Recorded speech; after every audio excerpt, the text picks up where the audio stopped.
Oh man, I'm doing the thing. I'm doing the thing. I've never gone live on YouTube before, so this is a first for me. Let's talk about this mug. Come on. Although I realize you're probably reading it backwards, but whatever. I think you can figure it out. The dog likes me best. Just have to make that statement every time I drink coffee or tea, whatever I'm drinking, just so the rest of the house knows that at the end of the day, the dog, I'm number one. So, all right. So what's the purpose of this? The purpose of this is I have not leveraged, utilized YouTube, and really creating engagement with a lot of you, um, pretty much since I started. And one of the things that I've always wanted to do was how can I start to have these lives, have these conversations, answer some questions, and just connect with all of you. And so I figured, here I am on, a couple weeks removed from my rebirth anniversary. I actually finally said it the right way. When I was recording the video, promoting it, I couldn't say rebirth anniversary. And I was just saying all sorts of things. But, anyways, I said it right correctly this time, and that's what matters. But essentially, just, wanted to answer some questions and wanting to maybe kind of laugh a little bit in regards to, some of the comments that are left.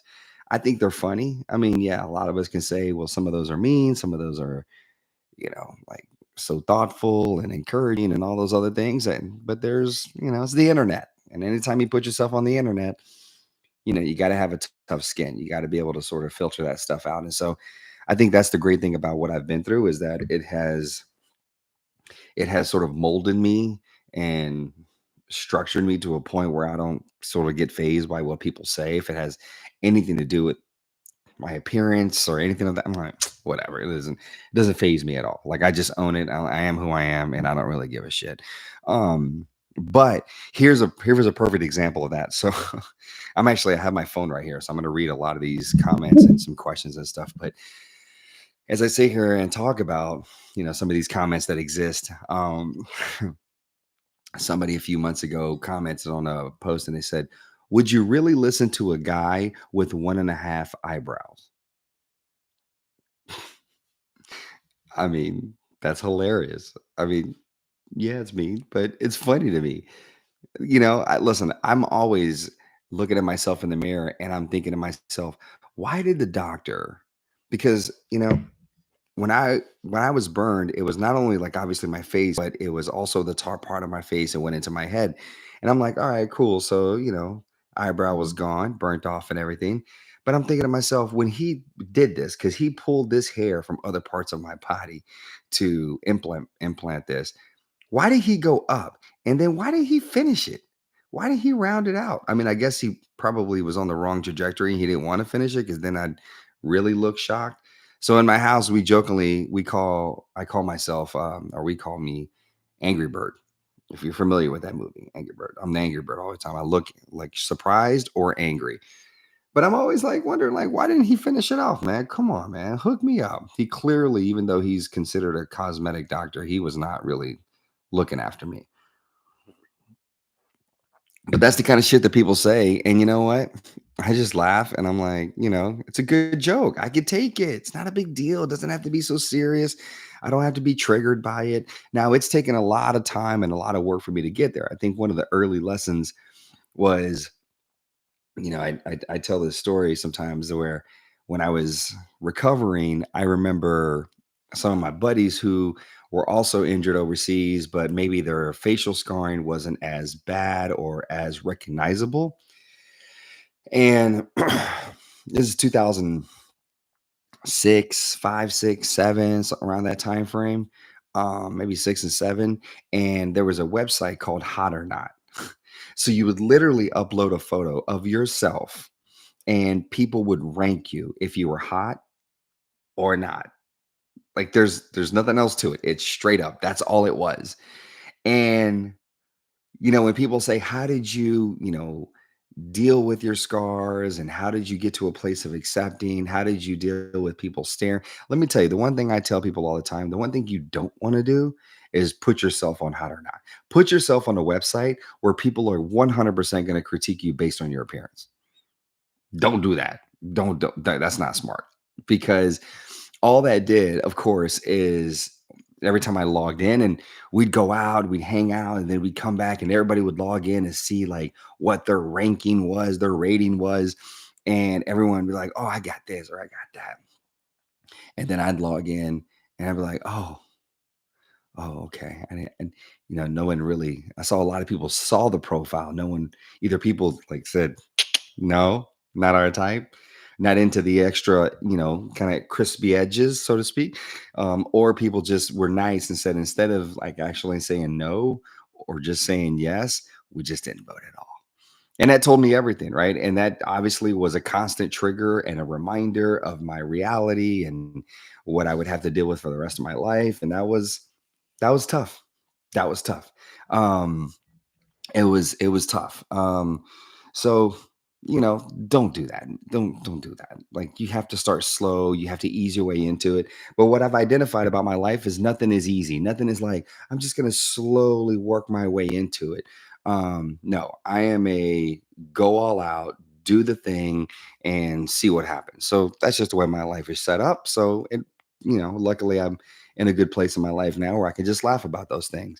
Um, so let's get into like some of these questions. So those are the funny things. Let's see where these questions are. So let's see. All right.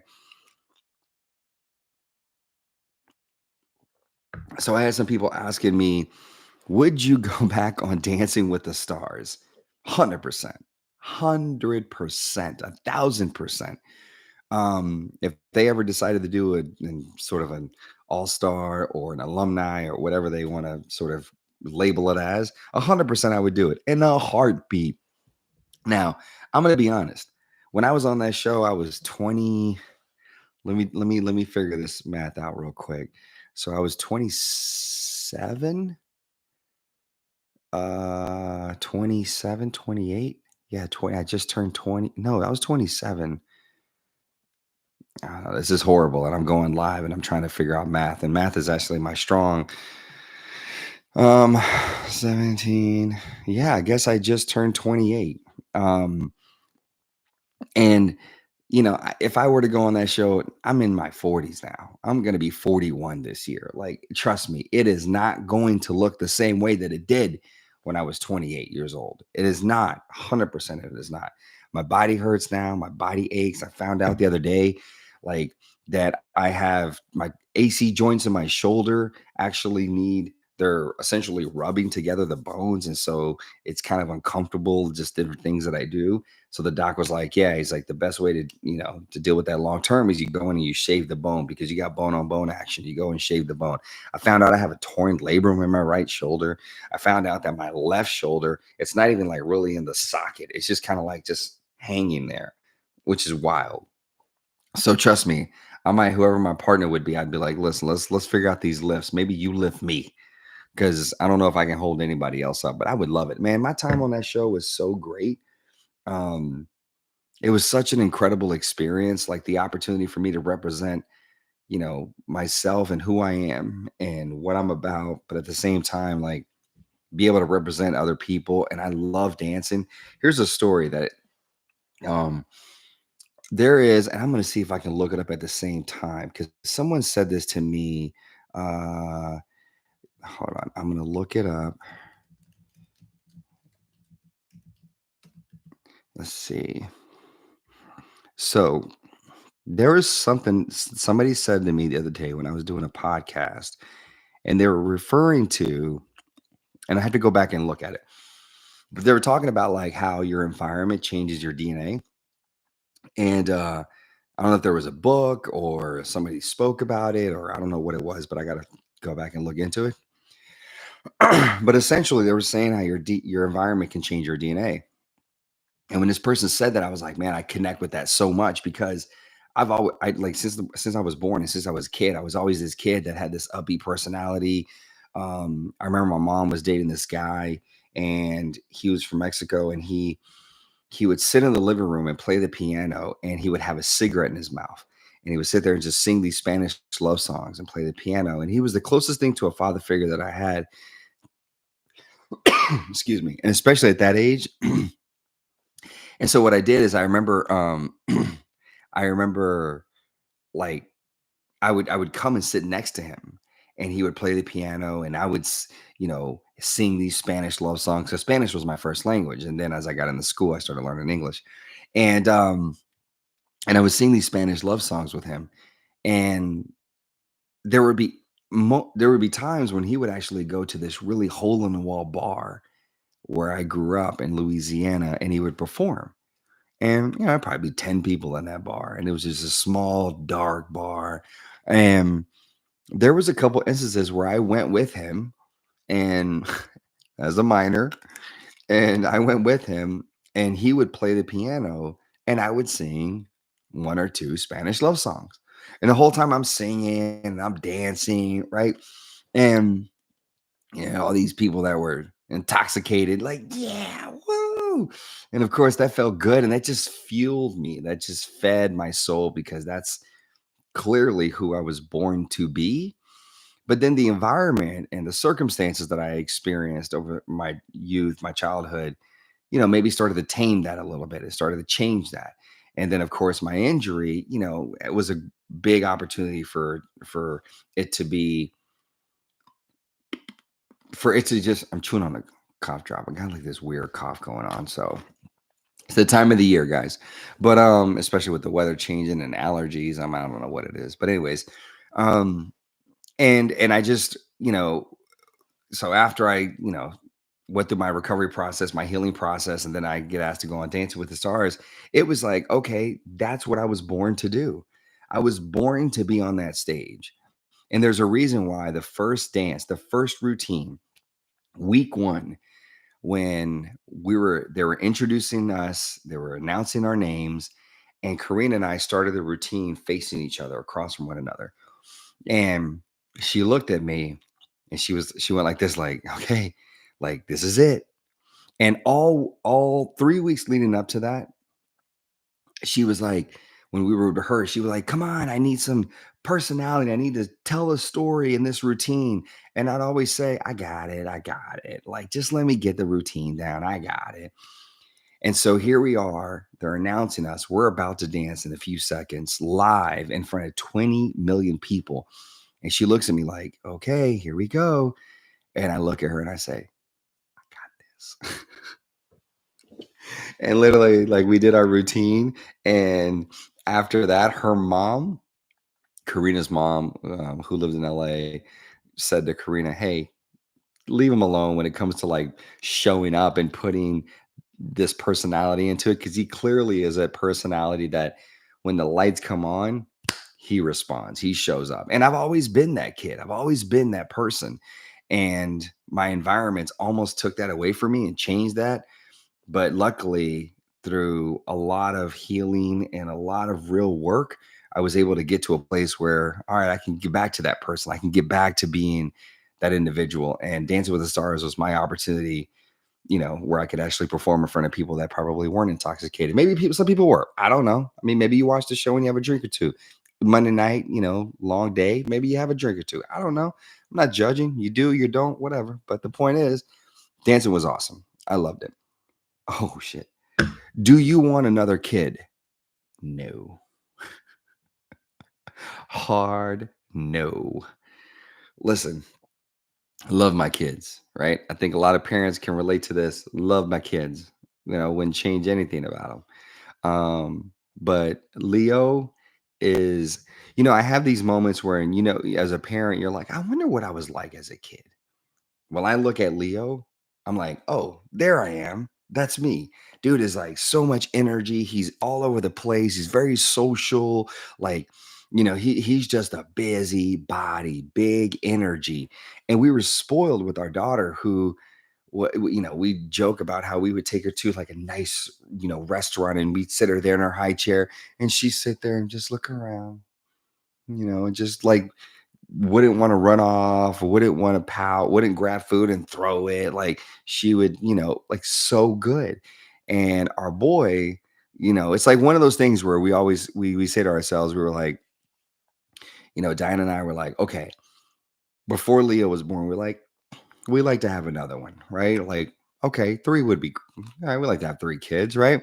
Um, and then literally like 27 hours into Leo being born, we're in the hospital and we look at each other one night when this dude was not sleeping at all and he was crying nonstop. And we looked at each other like, you good? Because I'm good. I'm like, I'm good. And sure enough, we were like, nope. But it's one of those things where we were like, why couldn't he have come sooner? Right? We tried sooner and we had to get a little help. And like, but why couldn't he have come sooner? Right? We're older now. We don't have the same energy, like to be able to keep up with this dude. And then you kind of look at it differently. And you're like, well, maybe he came now because he's going to help keep us young. He also may age us a lot more faster. I don't know. Who knows? But the point is, we're good. We got two, and they're great, and they're unique, and they have their own strengths, and they have their own qualities that are that everybody loves. And so now we're good with two. We're done. It's a wrap. What is something left on your bucket list? Ooh, mm, I don't know if I ever really created a bucket list, to be honest. Um, when you go through what I went through, where there's a lot of uncertainty of whether you're gonna like make it. One, you don't have time to make a bucket list. You don't know what kind of quality of life you're gonna have when you step out into the real world. So I didn't really, my bucket list was honestly, I mean, I don't want to sound corny and too heavy about this, but essentially my bucket list consisted of for years of just surviving and being and practicing gratitude every single day. That was it for years. That was the thing that got me through. And so I didn't really create a bucket list. I sort of kind of been just living, if that makes sense. I've just kind of been, I tell people like I'm kind of like the real life Forrest Gump in many ways, like where I'm just like, okay, sure. Skydiving? Oh, that seems interesting. I'm gonna go try skydiving. Oh, I'm gonna go like hike this, go to this place and visit this place and, whitewater raft. Okay, cool. I'll go do that. Oh, you know what? Like, let me get a tattoo. I'm gonna go do that. I'm gonna travel. Like, oh, that's cool. Like, you know what? I heard about that. I'm not really, it's more things that surface. And I think the only at a point when it finally came to fruition, that movie Bucket List came out, and of course, it makes everyone think about a bucket list. And so I think for me, it was just mainly like, man, I just want to live. That's it. I mean, the only bucket list I have is I just want to live. I want to break cycles and I want to create a good life for myself. Period. That was it. There was nothing else to it. So I don't know if I really have a bucket list. Now, well, I haven't had one, but if I really think about it for a second, then maybe, well, you know what? I take that back. I wanted to go to college. That was something I've always wanted to do. I wanted to go to college and I did it. And I graduated, got my degree, proud of that. Cool. So that's a bucket list thing. Um, let me see. Now, what else is there that, I'd love to get back into the entertainment space. I'd love to get back into acting. I'd love to get back, into hosting, get into that. I'd love to get my podcast up and going again. Um, but I'm also in a stage of life where I'm coaching my daughter's softball team. I'm the head coach, and you know what? There's a lot of responsibility that comes with that. A lot of times consumed by that, but I freaking love it. Um, I'm hold on, um, got to send this message real quick. Sorry, work never ends. Um, yeah, you got to send a text. Um, but I don't know. Like I think like I'm in that stage of life where I just want to. I don't know. I don't know. I think I want it all, right? Like I want to be able to still creatively get out there and work that part of my brain while at the same time having the flexibility and the freedom to still be with my kids and be with my family and still do this thing that honestly, as much as it may take a lot of energy and time, it fills me up. It really does. Like I love it so much because I tell the kids all the time you know, um, like I'm an extension of what your parents are teaching you at home about life, right? Like we're talking about life here through the softball field, right? Like it's not just, you know, like we're sports teaches you so much about life, right? And so we're constantly getting kids. These are and it's 12 years, so it's 11 and 12-year olds. We're constantly getting them to think about life, and I think that is to me what it's really mainly about. Go to coffee order right now. Oh man, so I'd say cortado. Cortado is where I'm at. Like, so for a long time, I did straight up Americanos, whether they were iced, depending on the season, or hot. It's really hard for me to drink um, like a hot Americano. I'll drink straight hot espresso. I'll sip on that. But Americano, sometimes I don't know, it just takes a little longer for me to. So I like a cortado because I like a little splash, a little dash of something. You get those iced lattes, and I used to do it for a long time. And you're like, man, I'm just pretty much drinking a bottle right now, like I'm an infant asking for some milk. That's it. And so cortados, the ratio 2-2. But when I travel, I try to hit up coffee shops, unique, cool, you know, maybe not the big fancy franchise, whatever. Try to find something local to the city that I'm in and, just get to check out the vibe. But then sometimes you'll come across these coffee snobs. They're out there. I love you guys, but you're out there. And I'm like, yeah, can I have an iced cortado? They're like,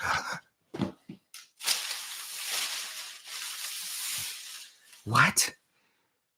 Iced cortado? And I'm like, okay, give it to me hot. Can you give me a cup of ice on the side? I'll commit the sin. I'll do it. You don't have to do it, right? And then other people, when I say that, they're like, "No, we get it. You just essentially want a smaller latte." And I'm like, "Yes, that's it.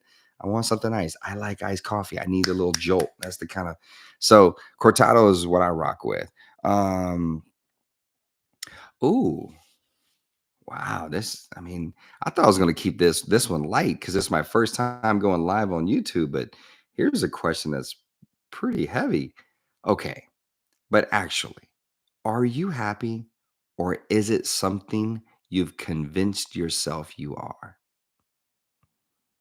First of all, whoever said this, like, let's talk. Like, where'd this question come from?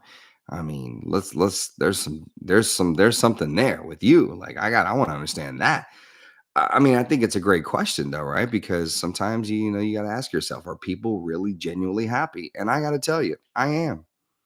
I mean, listen, I worried about a lot of things after I was injured, and I thought a lot of things wouldn't happen in my life. But I've surpassed all of those things, all the worries that I had. Like I've accomplished them. I was like, I'm never going to have a job. Well, I got one. I'm never going to make a living. Well, I'm doing okay. I'm never going to meet anyone. Well, got that one checked off. I'm never going to have kids. Well, got two of those checked off. Well, all the things that I worried about and in the early stages, I got them. Right? Like, I'm gonna be able to walk in public without people staring at me. I mean, yeah, people stare and they do double takes, and I have a little fun with that. But I also have been on the cover of People magazine. I've also was listed as one of the sexiest men alive at one point. Like, I'm kind of like those are examples where I'm just like I've seen that people will receive me and embrace me and not just like, so I don't give a shit. I don't no, I'm happy. I'm 100% happy. Now, I'm a human being and there are days where I'm like, man, it sucks today, or people piss me off, or I get triggered by something. And yeah, I think those are not the greatest days, but nonetheless, like I'm a happy dude, trust me. But I'm also human. So don't get it twisted. You can be both. All right, so let's get into some comments that people have said, whether on YouTube or Facebook or Instagram. Um, so what is I'm trying to read some of these. Um, so there's just a bunch of like, little positive comments and stuff, which is, I appreciate that. Um, someone said, Go sign up to defend your country or leave it." Ooh, okay. Um, so, and then some. Oh, no, no, no, no, no, no, no.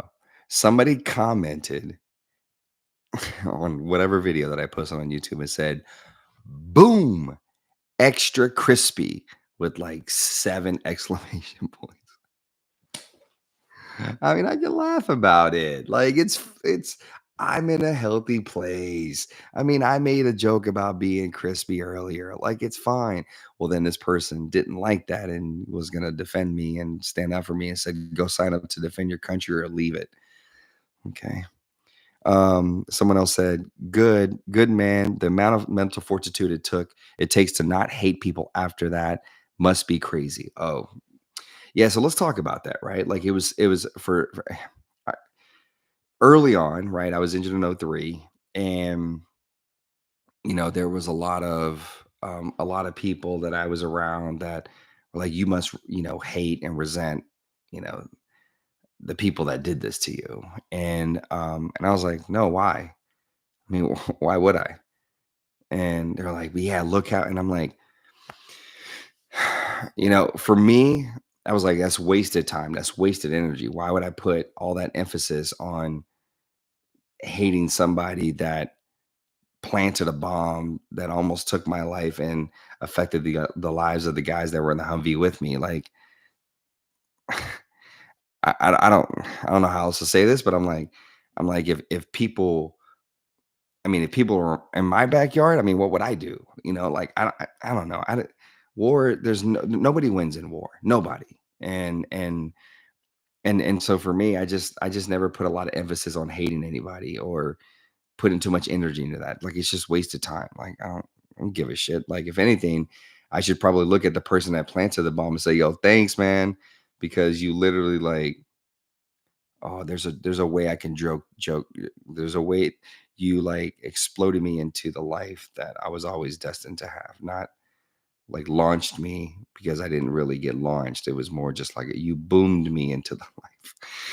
Okay, the deeper the shit, the richer the blessings. Good for you, brother. You know what? Make a shirt, my guy, and make money off of that because that is it right there. The deeper the shit, the richer the blessings. Let me tell you something.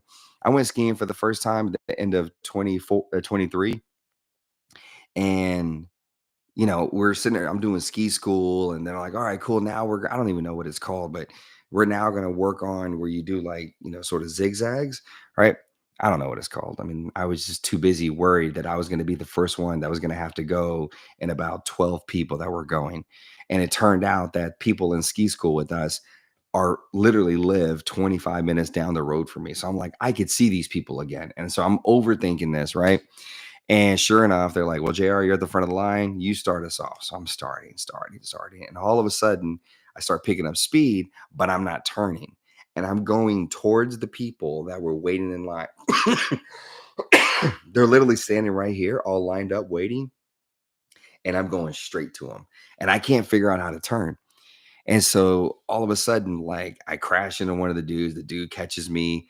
And like, I felt so bad, but I was like, "Oh, don't worry, man. I got you. I got you." And the reality was he's the one that got me. He was helping me. And so, we finally fall to the ground. The dude's like, "Let go," because we're starting to slide down the mountain together. So he's like, "Let go." And he lets go. We throw ourselves on the ground and take the skis off, walk back up to the line, put it back on. The instructor says to me, he's like, "JR, you were doing really well. Until you really realize that you're about to crash into them."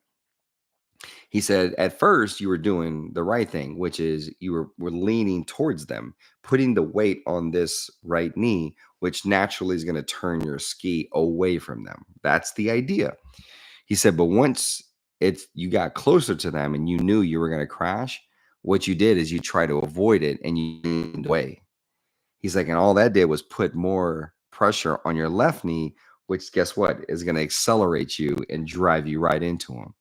And this dude, literally, I swear to you, he like had like this beard. I can't even really do it justice. He had like this long beard that was like down to here. And so this dude was like a wizard. And you were like, oh, so philosophical, so deep, my guy.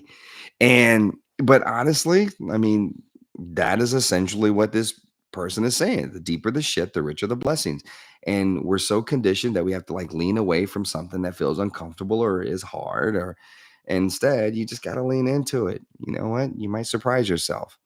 All right. So for the sake of this one, I'm going to say that this is the last one for now. I think this was a good little, just kind of get my feet wet. Hopefully, you guys can watch this later and you can say, okay, cool. This dude's actually doing something that I might want to participate in later. So, oh my goodness, I've never heard another burn survivor say this. This is exactly what I wanted.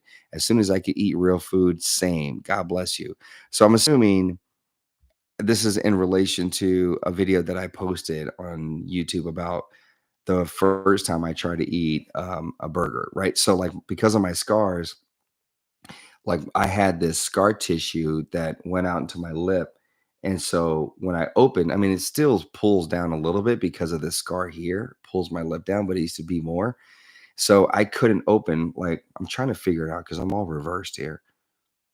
Like I would open and this side would not open as much and this side would.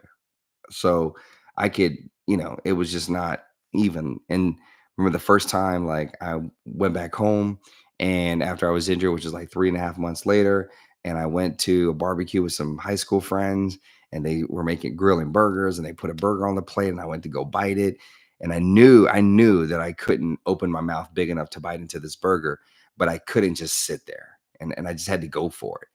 And because I felt like just by sitting there and staring at it and not trying it, it would just bring more attention. So I just went for it.